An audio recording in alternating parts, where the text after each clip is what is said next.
Hey everybody. We finished Colossians Chapter 3 last time, so we're going to start in Chapter 4. Verse 1 says, Masters, give unto your servants that which is just and equal, knowing that ye also have a master in heaven. So again, we discussed last time about how masters and servants is essentially just employee and employer.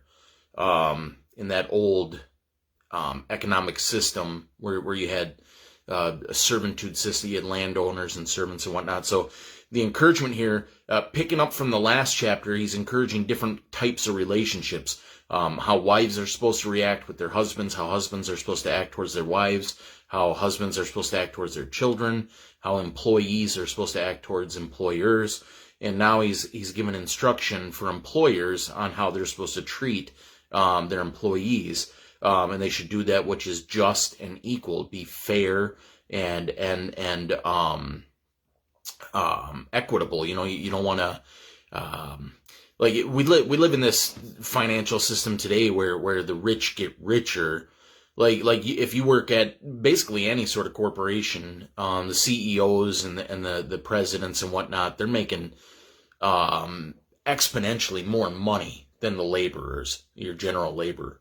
And that's not always going to be a fair thing. So the encouragement here is as an employer, test your heart, examine yourself, say, what is fair to pay my employees? What is just? What is fair? What is equitable? And do that, understanding that you have a master in heaven, and so knowing that he is just and he is fair and he sees what you're doing, you ought to treat your employees in that same way.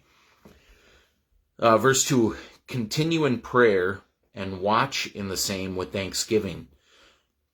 So general instruction to continue in prayer, to always be in prayer. And prayer is not, it amazes me how lost people will sometimes you always hear, I don't know how to pray, or it's complicated to pray. I guess when I got saved, I never struggled with that because I've always understood it's just a conversation with God. He's the all-seeing, all-knowing God. He knows all things. Nothing is hid from him. He sees your thoughts. He sees the intents and the motives of your heart. So prayer is just communication with him. Just being transparent and open. I can't hide nothing from him. I might as well talk to him about everything. And so to continue in prayer, or to pray always, it's not like you have to go into some sanctimonious, pious, bowed down behavior. There is a time for reverent prayer. It's refreshing. You can see in the background there, I have next to my prayer closet the word pray. It's good to get in the prayer closet and just meditate on the presence of the Lord, and to just sit in his presence and bring your petitions and whatnot to him and be thankful. But to continue in prayer is just an ongoing conversation with him. He's your father. Talk to him. And then watch in the same with thanksgiving. Watch is to be alert, to be on guard, to be, I guess that's the best way to describe it, alert and on guard. So we're to continue in prayer and to watch in the same, to be on guard and careful with our prayers, which has a little complication there. I'm not really sure I know what it means to watch in prayer, to be careful in prayer, unless I'm misinterpreting what the word watch means there. Perhaps there's some other meaning. And then it says, in the same with thanksgiving, to always be thankful. There's a tendency to come to God as if he's a wish granter, or like the genie in the bottle, to just say, Lord, I need this, and I need this, and I want this, and I want this. Imagine if you just talked to your dad like that all the time, how that would make him feel. It's to come to him with thanksgiving, to be appreciative of everything. Everything you have is a gift. Just earlier I was praying and I was thinking, I am, in an American sense, an American economy, I'm poor. I am low income. I live in low income apartment. I have no extra money.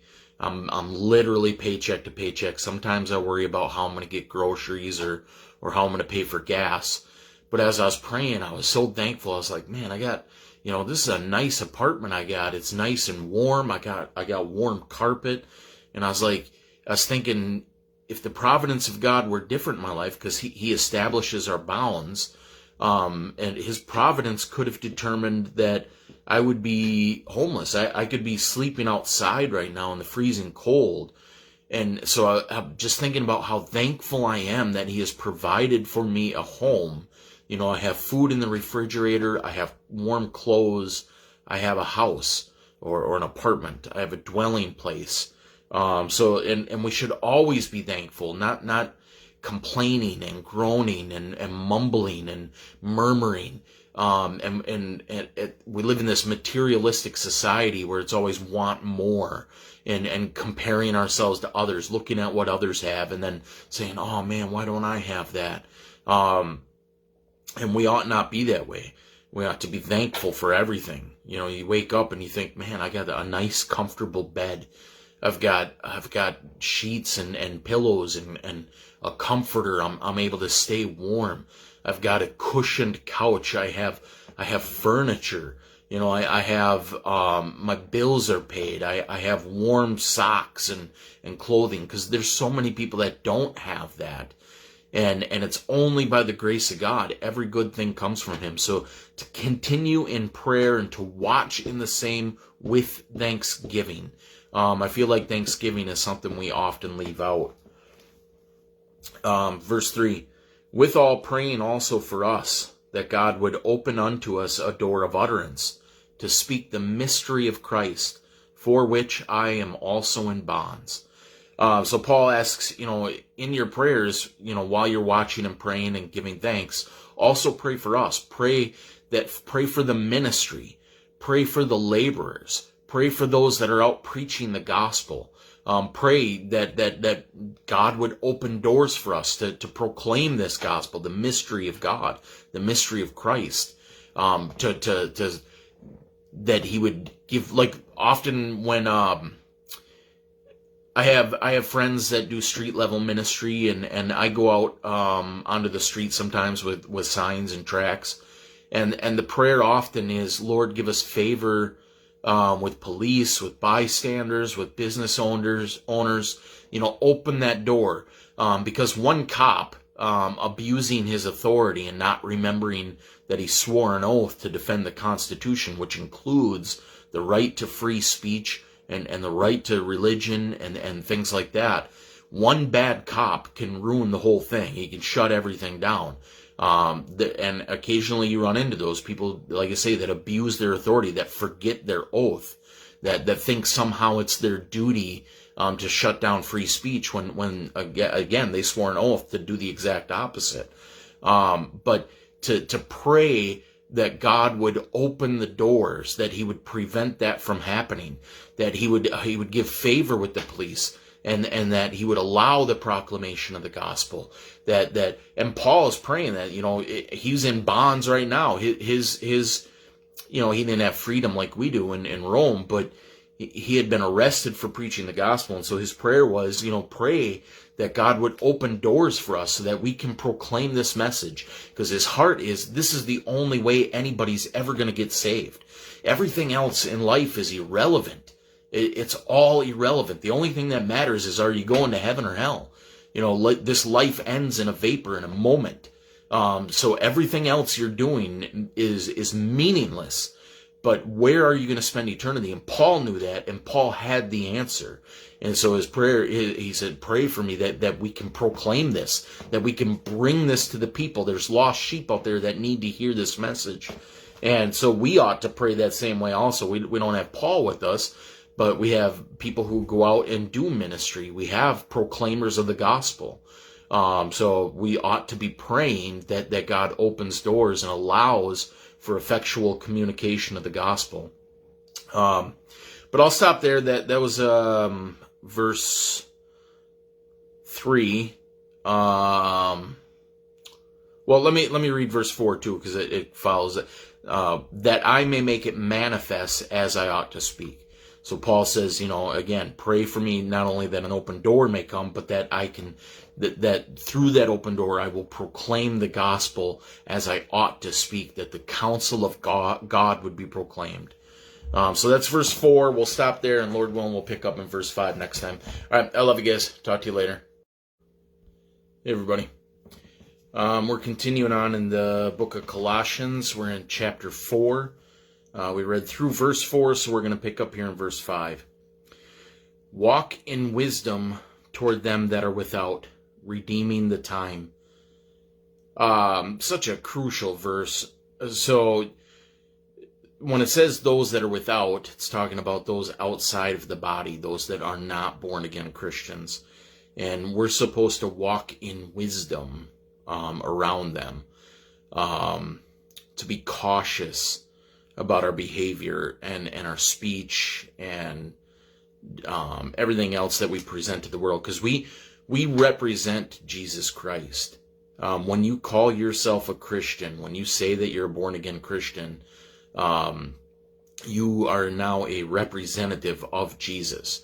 And the lost world is looking for any reason. They hate the claims of Christ. They hate the messengers of Christ. They hate us.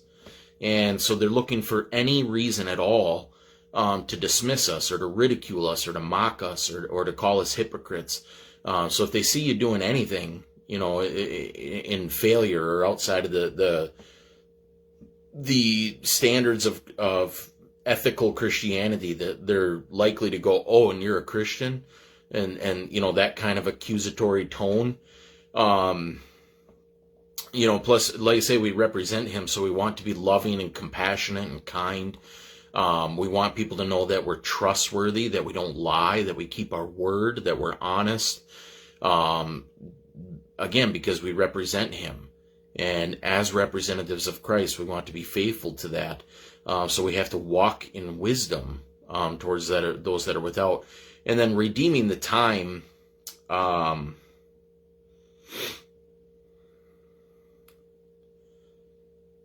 It's a phrase, I'm trying to figure out how it applies here. To redeem the time is like this idea of understanding that time is fleeting, that life is a vapor, that we don't have much time. In a blink of an eye, it's over. And everybody, it's a shame that everybody who's younger that hears that just dismisses it until they experience it. It's a universal experience. I used to hear people say that all the time when I was younger, and I would think, it would just go in one ear and out the other. I wouldn't even give it the time of day.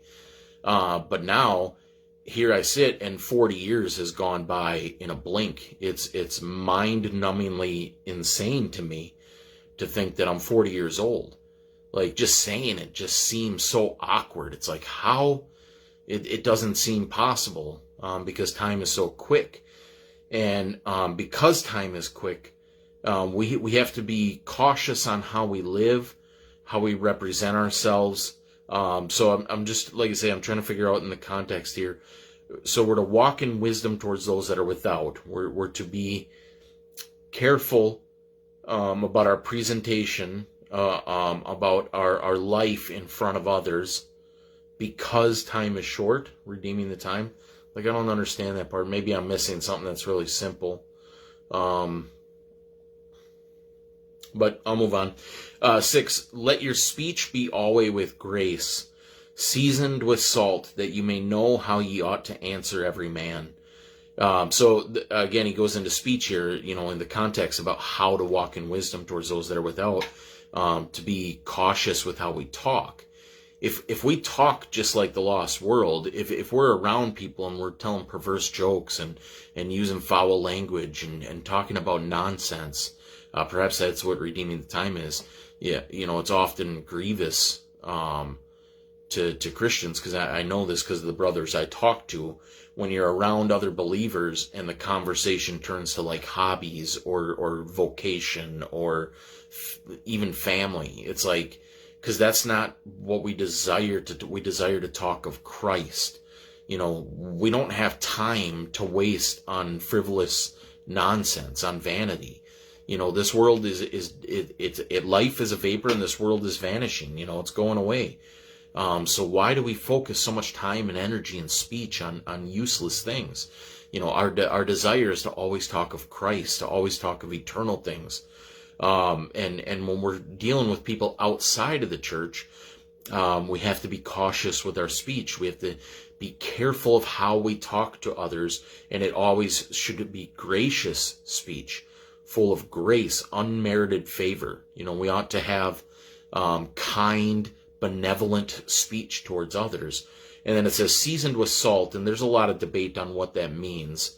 I personally believe that salt is an irritant. If you get salt in a wound, it stings. And so I think to have gracious speech seasoned with salt is because darkness hates the light. So when our speech is reflective of the principles of Christianity, when our speech is of Christ and His Word, the world is irritated by that. The world hates that. But we don't ever temper that. We don't, to be gracious doesn't include compromise. Gracious is an attitude of kindness and compassion. But to compromise truth in the name of grace, to say, oh, I didn't want to offend, I didn't want to hurt anybody, that's prostituting truth. So you have to have both. We want to be compassionate and pitiful towards others, and kind, but we also want to speak truth. So we have grace seasoned with salt, with the truth in it. And then it says, that you may know how ye ought to answer every man. I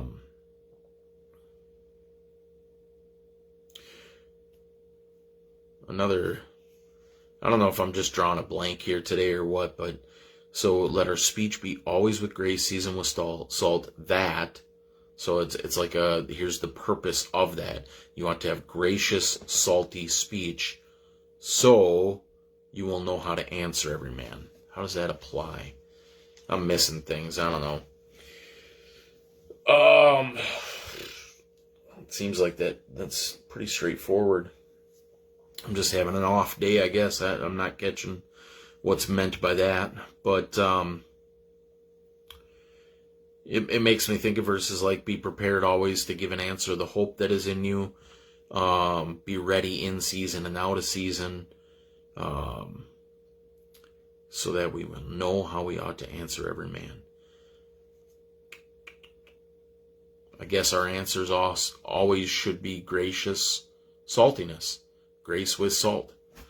All right, so yeah, those are two really, really good verses. I mean, you could just plant yourself right there in Colossians 4, 5, and 6 and just meditate upon those two verses, and you're going to glean a lot more than what I'm offering here in this short little video. But that's what I got for you guys tonight. As always, I appreciate you watching, and Lord willing, we'll talk to you next time. All right, love you. Hey everybody, we're continuing on in the book of Colossians. We're in chapter 4.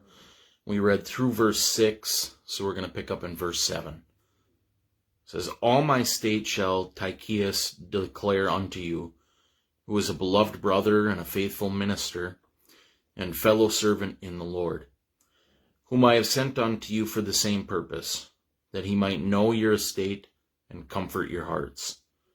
With Onesimus, a faithful and beloved brother, who is one of you, they shall make known unto you all things which are done here.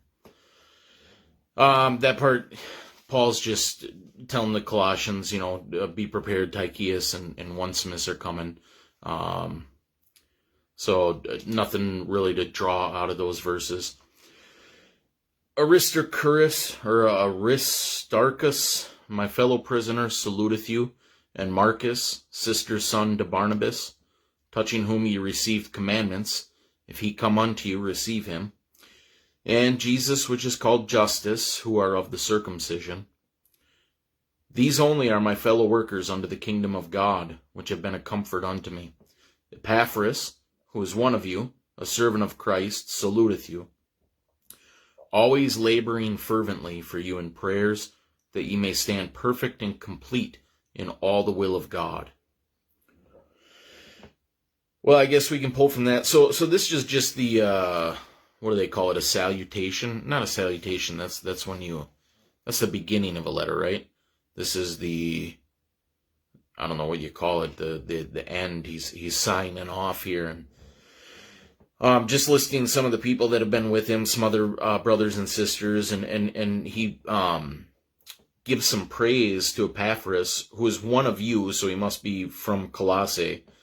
He says that the one thing we can pull from it is how his heart, a minister's heart, a servant's heart to the people he's ministering to, is that he labors fervently for you in prayers. So the prayers are called laborious. It's like an effort. He strives in prayer. It's like a double meaning there too, labor and fervently. Both kind of imply the same thing. This extreme dedication and prayer that this minister Epaphras has for his fellow citizens, the other saints that are at Colossae. And so his prayers are that they stand perfect, that's holy, that they establish themselves in holiness, that they're rooted in holiness, that they stand up in holiness and complete in all the will of God. So he desires that they continue on towards perfection, which is what sanctification is, and sanctification is the will of God for us. When we're saved, we're wrecks, but we progressively become more and more holy through a study of the Word, and the minister, his prayer is for that holiness in his people. For I bear him record that he hath a great zeal for you, and them that are in Laodicea, and them in Hierapolis. Yeah, see, so it's his zeal for those people. Luke, the beloved physician, and Demas greet you. So we see a lot of common names that we run into. Luke, who wrote the Gospel of Luke and wrote the book of Acts. We see Barnabas, who traveled with Paul and ministered with Paul. Onesimus, who is mentioned in Philemon, a runaway slave who got saved. So we see some common names here. Salute the brethren which are in Laodicea and Nymphas, and the church which is in his house. Do I want to touch on that? I suppose I'll just mention in briefing. It's interesting that the early church wasn't any particular building.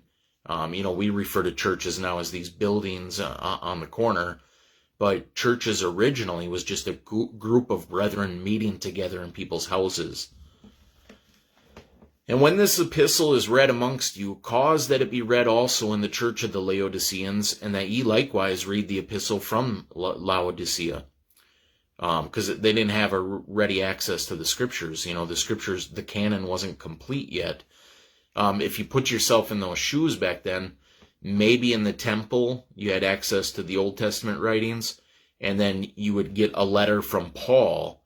They got this letter from the Colossians, but they wouldn't have Thessalonians or Ephesians. Those wouldn't be available to them. So you can imagine how precious these letters would be, and he's encouraging them, share this with the church next door, with Laodicea, and have them share their letter with you. And say to Archippus, take heed to the ministry which thou hast received in the Lord, that thou fulfill it. The salutation by the hand of me, Paul. Remember my bonds. Grace be with you. Amen. So that concludes Colossians. We made it through that. Let's see what we're going to move on to next time. Not really sure. Well, I can't find it here.